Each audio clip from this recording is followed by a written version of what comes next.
28 सितंबर 1907 को हमारे देश में एक ऐसे इंसान का जन्म होता है जो आगे चलकर महज 23 साल की उम्र में अपने देश के लिए अपने प्राणों की आहुति दे देते हैं। उनकी मृत्यु के बाद हमारे देश में भारतीय स्वतंत्रता आंदोलन का विरोध प्रदर्शन बहुत तेजी से बढ़ गया। जी हाँ, मैं बात कर रहा हूँ शहीद आजम भगत सिंह की। 1919 में जलियांवाला बाग हत्याकांड देखने के बाद भगत सिंह के जीवन पे बहुत गहरा असर पड़ा।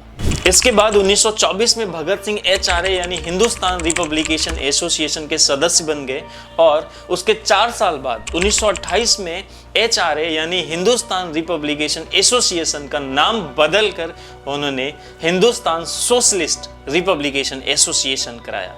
भगत सिंह अपने पूर्वजों की बहादुरी और क्रांतिकारी भावना की कहानियों से बहुत ज्यादा प्रभावित थे। उनका परिवार भारतीय स्वतंत्रता आंदोलन में विशेषकर गदर पार्टी के साथ शामिल था। इसके अलावा लेनिन और माओ त्से तुंग जैसे यूरोपीय क्रांतिकारियों के लेखन से भी वो प्रभावित थे। लाहौर के नेशनल कॉलेज में शामिल होने के बाद भगत सिंह ने क्रांतिकारी साहित्य का भी अध्ययन किया, क्योंकि भगत सिंह ये जानते थे हमारे देश को आजादी दिलाने के लिए एकमात्र रास्ता है, वो है क्रांति। और वो ये भी जानते थे कि हमारे देश में ब्रिटिश सरकार के शासन के तहत हमारे देश में आने वाली आर्थिक और राजनीतिक समस्याएं बढ़ती ही जा रही हैं। इसीलिए वो भारतीय युवाओं के साथ क्रांतिकारी विचारों का प्रसार कर रहे थे। इसके साथ साथ उन्होंने धर्म और समाज पे अपने विचार व्यक्त करते हुए कहा कि मैं नास्तिक क्यों हूँ। चौरी चौरा घटना के बाद भगत सिंह ने महात्मा गांधी के अहिंसक दृष्टिकोण का भी विरोध किया। महात्मा गांधी के अहिंसक दृष्टिकोण का विरोध करने के बाद भगत सिंह ने लाला लाजपत राय की मौत का विरोध लेने की भी कसम खाई, जो साइमन कमीशन के खिलाफ एक विरोध प्रदर्शन में बुरी तरीके से घायल हो गए थे। भगत सिंह एक ब्रिटिश सरकार के पुलिस अधिकारी JP सॉन्डर्स की हत्या में भी शामिल थे। सॉन्डर्स को गोली मारना भगत सिंह का लाला लाजपत राय मौत की बदला लेने का एक हिस्सा था। अप्रैल 1929 को दिल्ली के केंद्रीय विधानसभा में बमबारी करना उनके जीवन का एक बहुत बड़ा हिस्सा था। बमबारी करने का इंटेंट सिर्फ इतना था कि ब्रिटिश गवर्नमेंट को डराना, न कि किसी की हत्या करना।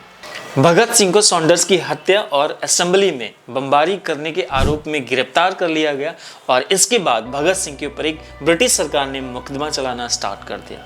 भगत सिंह का मुकदमा पूरे भारत में विरोधी भावनाओं का एक केंद्र बिंदु बन गया। भगत सिंह अपने कारावास के दौरान स्वतंत्रता, क्रांति और समाजवाद पर कई सारे लेख भी लिखे। उन्होंने अपने मुकदमे का उपयोग क्रांतिकारी विचारों को फैलाने में किया और इसी के साथ साथ ब्रिटिश गवर्नमेंट की बुरी तरीके से निंदा भी की। पूरे भारत में इतने बड़े विरोध प्रदर्शन के बाद भी ब्रिटिश गवर्नमेंट ने भगत सिंह के साथ साथ उनके 2 और साथियों की फांसी का प्लान बनाया। ये सब जानते हुए भी भगत सिंह ने अपने फैमिली को एक पत्र लिखा, जिसमें उन्होंने अपने साहस और अपने जिंदगी के लक्ष्य की अटूट प्रतिबद्धता व्यक्त की।